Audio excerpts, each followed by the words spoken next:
The decision did not arrive with shouting. It arrived in a sealed palace directive, signed in a steady hand and delivered before breakfast, while the corridors still carried the chill of unanswered questions.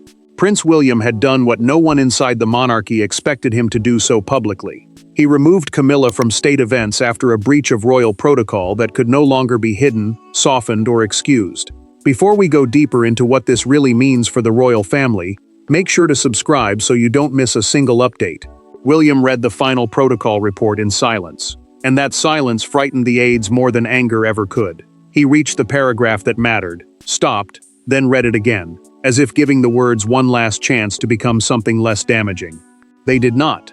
The report stated that Camilla had overridden the approved order of precedence, which simply means the official ranking that decides where each royal stands, walks, and appears during formal events. She had attempted to alter Catherine's assigned position at a Windsor diplomatic reception, a formal gathering where ambassadors and foreign representatives meet the royal family, and she had instructed staff to follow a revised arrangement that had not been cleared by the prince's office. That mattered because protocol is not decoration inside the palace.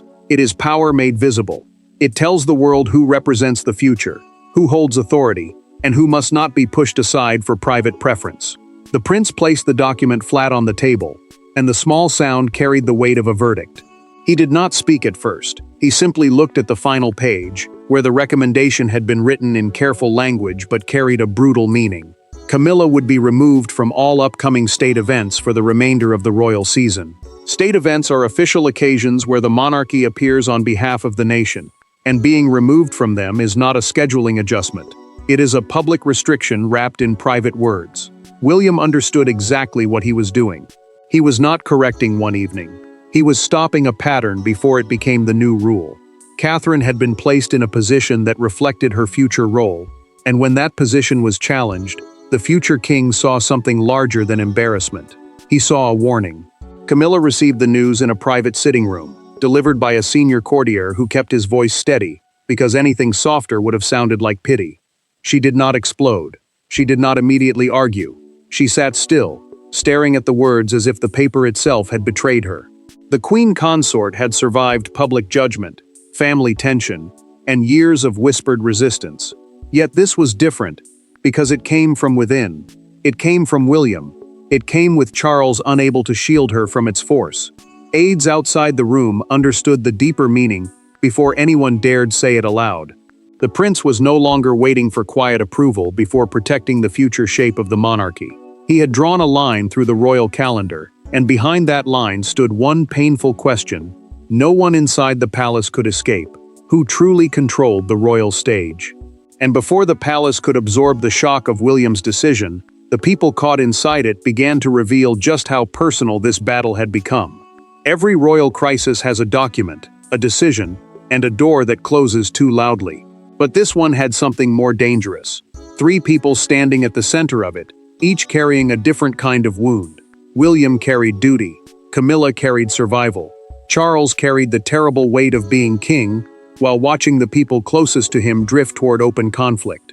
William understood that state events were never just ceremonies. They were public declarations of rank, discipline, and continuity. Moments where the monarchy showed the nation and the world who stood where, who spoke first, who entered beside the sovereign, and who represented the future. For the prince, this was not a small scheduling dispute or a private family disagreement. It was about whether the royal order could be quietly bent by personal influence, and whether Catherine's place could be treated as flexible when her future role demanded certainty. He had spent years watching the crown survive storms through restraint, but now restraint felt dangerously close to surrender. Every corrected seating plan, every whispered instruction, every softened explanation had led to this sharp and unforgiving point. Camilla felt the wound differently. Her place at state occasions had long carried the meaning of acceptance, after years of public judgment and private resistance. To be seen beside Charles at official events was not only ceremonial, it was proof that the palace had absorbed her, defended her, and placed her inside the heart of royal life. So when the directive removed her from the upcoming state calendar, it struck deeper than punishment. It touched the fear she had carried for years, that acceptance could still be taken back, that one mistake could awaken every old doubt, and that the palace walls she believed had finally closed around her might open again and leave her exposed. Charles sat with the directive in his hand, and for a moment, he looked less like a monarch than a man trapped between two loyalties. He loved Camilla, but he also knew William did not act carelessly. The king understood that his son's calmness was rarely empty. It usually meant the decision had already been fought through in private, measured against duty, and accepted at personal cost. That was what frightened him. Not William's anger, but his certainty. Catherine watched that same certainty from a distance, sensing the strain beneath his controlled expression. She knew the future king was preparing for fallout, and she also knew his stillness was not coldness. It was restraint pushed to the edge. Palace aides quietly confirmed what many had feared. The breach had not been a misunderstanding. Written instructions had existed. A proper order had been approved. Someone had chosen to ignore it. That single fact changed the mood inside the household, because it meant the removal from state events was sending a message far beyond Camilla herself.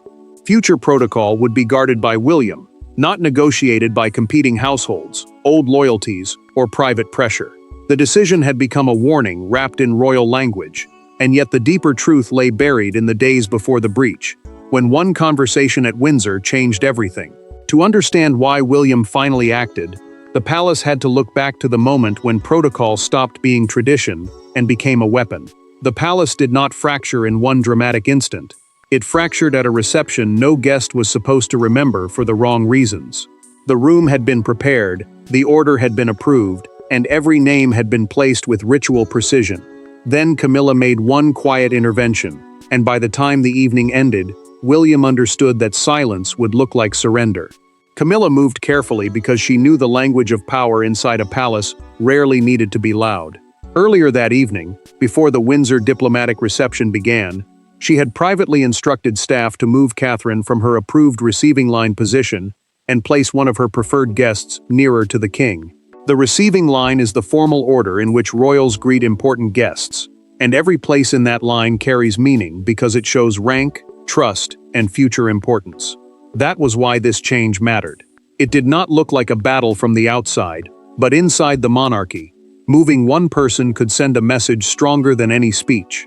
Catherine's position had already been approved by William's office, Charles's household, and the master of the household, the senior official responsible for organizing major royal ceremonies and formal arrangements. So when the order shifted, it was not a harmless adjustment. It was a breach of command. Catherine noticed the change moments before entering, and the hurt crossed her face before she forced it back into control. She had learned how to carry pressure with grace, but this was different, because it touched her place in the future, not just her role in the evening. She steadied herself because the room was already filled with people watching every movement, every pause, every sign of weakness. William saw that pause. He saw the way she gathered herself. He understood what had been done without needing anyone to explain it. His anger did not break through in a dramatic burst, but it settled into something harder. He turned to a nearby aide and asked one quiet question. Who authorized this? The aide did not answer quickly, and that silence told the prince more than words could have. William waited as the aide produced the original protocol sheet, and the truth became impossible to soften. Catherine's assigned place had been changed after approval, not by confusion, not by mistake, and not by some last-minute ceremonial need. The paper proved it. The approved plan had been clear, and someone had chosen to override it. Later, the instruction was traced to Camilla's private conversation with staff earlier that evening, and that discovery turned a social adjustment into something far more dangerous. It became a constitutional warning sign, because if protocol could be quietly rewritten around Catherine, then the public image of the future monarchy could be shaped by private pressure. Once William had the proof, the coming confrontation was no longer avoidable. It was only waiting for a closed door. And when that door finally closed, the polished language of the palace gave way to the raw truth of family power. There were no cameras, no courtiers taking notes in the open, and no ceremonial music to soften what happened next. William entered the private room with the protocol file under his arm, while Camilla waited beside a table arranged too perfectly for comfort. Charles stood between them, not as ruler but as husband and father, knowing the first sentence could change everything. William had requested the meeting himself, refusing to let the matter disappear into staff corrections, careful phrases, or another polite palace explanation. He knew what would happen if the breach was softened. It would become a misunderstanding, then a scheduling mistake, then a quiet precedent. And once that happened, Catherine's altered position at the Windsor reception would no longer stand as an offense, but as a method. The approved order of precedence, the official ranking that decides who stands where and in what order during royal events, had been changed after approval. That mattered because state protocol is how the monarchy protects rank without arguments. And when personal preference begins rewriting that order, the entire structure starts to tremble. Camilla watched as the prince placed the approved document on the table, then set the altered version beside it. The difference was no longer hidden in whispers. It lay in front of her, plain and unforgiving. She lifted her chin with wounded pride and insisted she had been protecting the dignity of the crown, not challenging anyone's place. Yet her voice tightened when William answered that Catherine's dignity was part of that crown. The words struck the room with cold force. Charles shifted, caught between the woman he loved and the son who was defending the future he would one day inherit. The king understood that the prince was not speaking from jealousy or revenge. He was speaking from duty sharpened by betrayal. Charles asked whether the matter could still be corrected privately, and the question carried more pain than command. He wanted a path that spared Camilla public humiliation and spared William from appearing ruthless. But the prince did not soften. He said the correction had to match the breach because the damage had reached beyond the room where it happened. Guests had seen the change. Staff had obeyed the wrong authority. Catherine had been forced to absorb the insult in silence. And if silence followed now, the palace would be teaching everyone that the future queen's position could be negotiated behind closed doors. William then stated the consequence plainly. Camilla would be removed from upcoming state events until protocol authority was fully restored and respected. No dramatic threat. No raised voice. Just a sentence that landed like a locked gate. The queen consort stared at him as if trying to decide whether the man before her was still Charles's son or already the future king. Then she left before the final silence settled, carrying anger, shock, and humiliation with every step. But the real power behind William's decision was only beginning to emerge. Because this was not simply a son challenging a queen consort. It was the future king stepping into the machinery of monarchy and taking control. The palace survives because power rarely announces itself. It moves through schedules, signatures, seating plans, and names printed on cream-colored cards. That was why William's action landed with such force. He did not raise his voice. He changed the calendar. And in monarchy, the calendar is not paper. It is authority wearing gloves. William understood that every state event carried more weight than the public ever saw. These were not simple dinners, receptions, or ceremonial appearances. They were official moments where the monarchy stood before foreign leaders, ambassadors, government officials, and the nation itself, showing who belonged at the center of royal power and who represented continuity.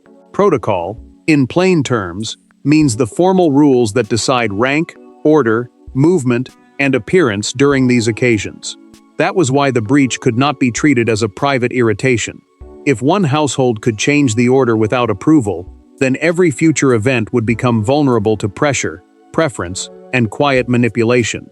The prince sat with the revised event list before him, and a senior private secretary watched his hand move toward the signature line. The aide expected firmness, maybe even cold satisfaction, but what he saw instead was sadness. William did not look victorious. He looked like a man accepting the cost of a decision he had hoped never to make. As heir, his influence over future-facing royal operations had been growing, especially where Catherine and their children were concerned. Their roles were not only personal to him, they were part of the monarchy's next chapter. So when Catherine's position was altered, the insult did not end with her.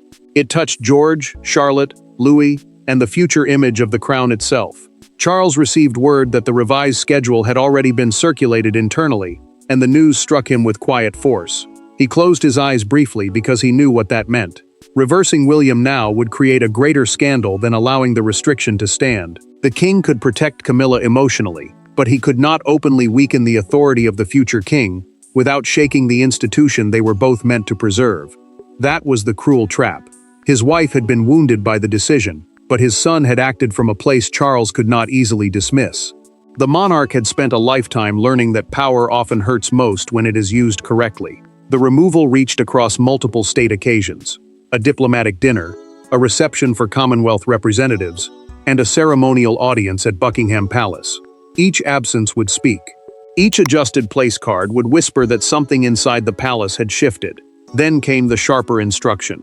Camilla's office was told not to issue independent attendance expectations, a clear sign that William's team had seized control of the state event narrative. The queen consort could no longer shape the story around her own presence. The calendar had become the weapon, the signature had become the verdict, and the palace had chosen discipline over comfort. But paper decisions become human consequences, and the first sign of fallout came when Camilla saw the empty space where her name had been. The monarchy had made its move quietly, but for Camilla, the punishment became painfully real the moment the new list reached her desk. The most devastating royal punishments are often written in the smallest type. No public rebuke, no angry speech, no formal humiliation shouted across a corridor. Just a schedule, revised in silence, where a name that had always appeared beside the king was suddenly gone. Camilla stared at that absence, and the room around her seemed to shrink. Camilla's staff received the updated state event schedules first, and the shock moved through her office before anyone dared say it plainly. Her name had been removed from key appearances, not hidden under polite wording or delayed for later review, but taken out with cold precision. The state event schedule is the official list that tells each royal household who will attend major national and diplomatic occasions. And once that list changes, every department must follow it. That was why the punishment felt so brutal. It did not need a speech. It moved through seating teams, transport coordinators, briefing writers, and receiving line planners like a quiet command. One absence forced dozens of corrections, and every correction repeated the same message. William's directive was now the rule.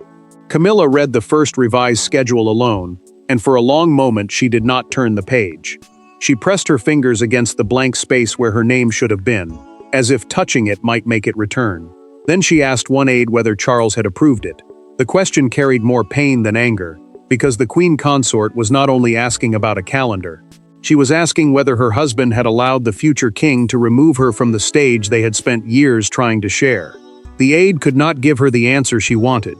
He lowered his voice, chose careful words, and explained that the schedule had been accepted across the household. That was when her anger softened into something more exposed. Criticism could be argued with. Exclusion felt final.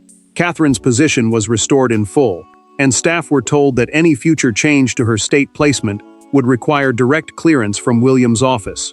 The instruction was simple, but its meaning was enormous. The princess's role could no longer be adjusted by private pressure, softened by household politics, or traded away to keep the peace. Her place now had protection around it. For William, that protection was not pride, it was duty.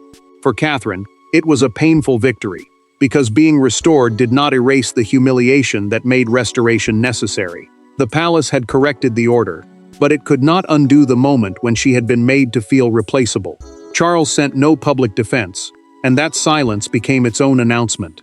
The king did not challenge the revised list, did not issue warmth through official channels, and did not give Camilla the shield she may have expected. His silence signaled that the palace was accepting William's decision, even if the family behind it remained emotionally divided. Yet the coldness of official procedure could not settle what remained between husband and wife, or between father and son. The schedule had changed, the names had moved, the machinery had obeyed, but the wounds were still alive beneath the polished surface, waiting for the moment when duty would no longer be able to hide behind paper. So when the machinery paused, the crisis moved into its most fragile space, a private conversation, where titles no longer protected anyone. By the time Charles asked William to come without aides, the palace had already chosen its official direction. But family does not obey memos. Family waits in silence, heavy with old wounds and unfinished loyalties. In that private room, there was no council table, no protocol file, no witness to soften the truth, only a king, an heir, and the cost of protecting the crown. Charles had requested the meeting because the revised schedule had answered the official question, but not the human one. He needed to know whether William had acted from anger or duty, whether the removal of Camilla from state events was a punishment born from wounded pride, or a decision shaped by the burden of succession.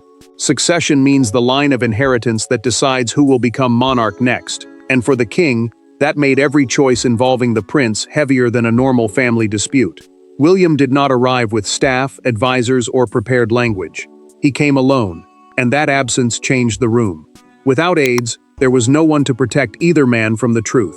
There was only a father asking why, and a son carrying the answer like a weight he had not wanted. Charles asked whether there had been another way, and the question seemed to carry every private regret between them. William chose his words carefully, because he knew Camilla mattered to his father. He did not deny that. He did not pretend the decision was painless.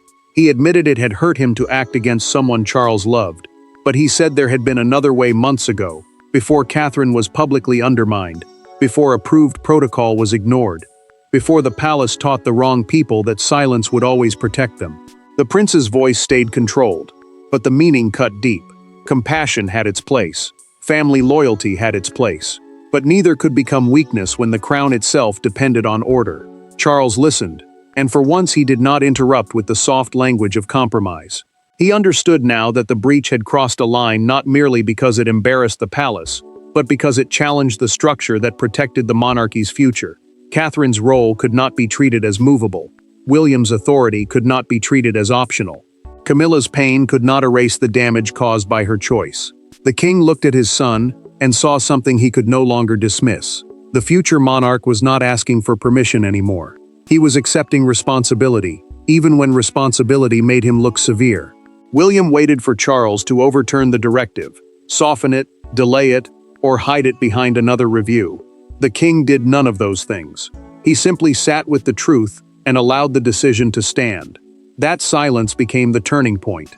It gave the prince something more powerful than praise: confirmation. His authority now had real force, not just in theory, not just in future speeches, but in the working life of the palace. Father and son had reached an understanding neither celebrated, because it came at the price of family pain. The monarchy could contain that pain behind closed doors for a while, but it could not hide the absence that was coming. Once Camilla's place remained empty at the next state occasion, private discipline would become public meaning. And when the public finally saw what had changed, one image turned a private punishment into a national judgment. The monarchy can hide arguments, soften statements, and bury fury beneath polished smiles. But it cannot hide an absence once the cameras are waiting. When the next major state reception began, and Camilla was not there, the missing figure said more than any announcement could. The world did not need a palace briefing.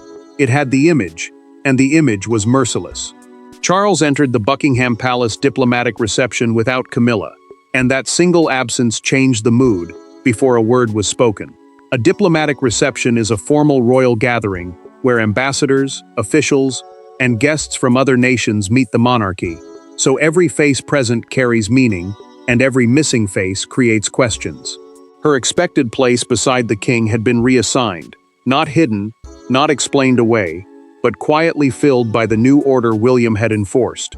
That mattered, because this was the first time the decision had moved from palace corridors into public view. What had begun as a private punishment now stood before cameras, guests, and officials who understood the language of royal positioning better than most. The queen consort's absence was not an empty space. It was a message. Catherine appeared in her restored position with calm composure, and William remained close enough for the symbolism to be unmistakable.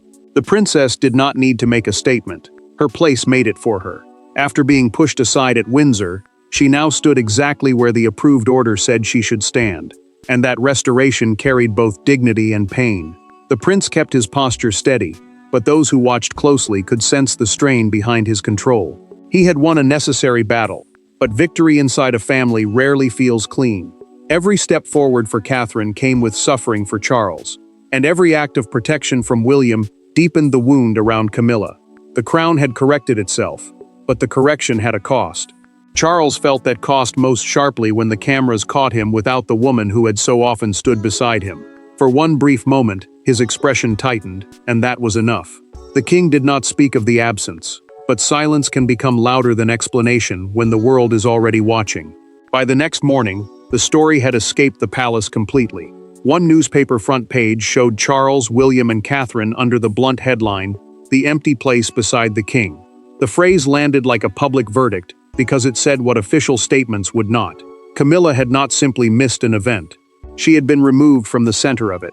Outside Buckingham Palace, a small crowd gathered near the gates, holding morning papers, pointing at the images, and arguing over what the moment meant. Some said William had protected tradition before it could be weakened. Others believed Camilla had been publicly humiliated after one mistake too many. Broadcasters framed the story as a battle over the monarchy's next chapter, and every discussion returned to the same painful truth. The future king had acted, and the palace had allowed the world to see the result. Yet public reaction was only the echo. The real verdict would be written in what the monarchy chose to value after the breach. Because in the end, this was never just about one missing name on one royal schedule. It was about what kind of monarchy would survive the storm. When the noise faded, the meaning remained. William's decision had not been a burst of anger, or a palace feud dressed in protocol language. It was a line drawn across the future. Camilla had tested the limits of position. Charles had been forced to choose silence over rescue. Catherine had been restored, and William had shown the monarchy that mercy without order could become danger. Camilla received the final confirmation without the fury that had first carried her through the shock. She sat alone with the revised list, reading the same absence she had already seen before, but this time there was no hope of reversal hidden between the lines. Her removal from the affected state events remained in place, and palace protocol had been re-centralized under stricter approval channels. Protocol means the official rules that decide rank, order, and public positioning during royal duties. And this mattered because those rules protect the monarchy from private pressure. Approval channels are the cleared paths through which decisions must pass before becoming official, and now those paths ran tighter than before. Camilla understood the message. Influence had limits. Her place still carried weight, but it could no longer bend the structure around her pain, her pride, or her need to remain visibly close to power. Charles accepted the outcome with quiet sadness, not because he stopped caring for Camilla, but because he understood the cost of defending her too far. The king had spent much of his reign trying to hold family and institution together. Yet this crisis proved that love could not always be allowed to soften duty. If he protected the queen consort privately, by weakening William publicly, he would damage the very future he was meant to secure. That was why his silence became acceptance. It was not cold. It was heavy. Catherine's restored role confirmed the other side of the verdict. Her position was no longer negotiable, especially in moments tied to the monarchy's future image. The princess had suffered the humiliation of being moved aside, but she emerged from the crisis with her place defended more clearly than before. William's action became the defining message of the entire confrontation. Protocol was not decoration. It was the skeleton that kept the crown standing when emotion, rivalry, and ambition pressed against it. The breach that began at Windsor ended with a new royal order, one where personal maneuvering could no longer threaten public duty. The prince had not gained authority through cruelty. He had gained it through necessity. He had shown that the future monarchy would not survive on sentiment alone, and that kindness without boundaries could become weakness in royal form. Camilla lost more than attendance at state events. She lost the assumption that her role could bend the rules. Charles lost the comfort of protecting everyone at once. Catherine gained the protection her future demanded. William gained the authority to defend the crown without apology. The palace moved on, but it moved on changed. Quieter, colder, and more disciplined, with William's decision standing as the moment the crown chose order over comfort. Thanks for watching. Please don't forget to like and subscribe, and we will see you in next one.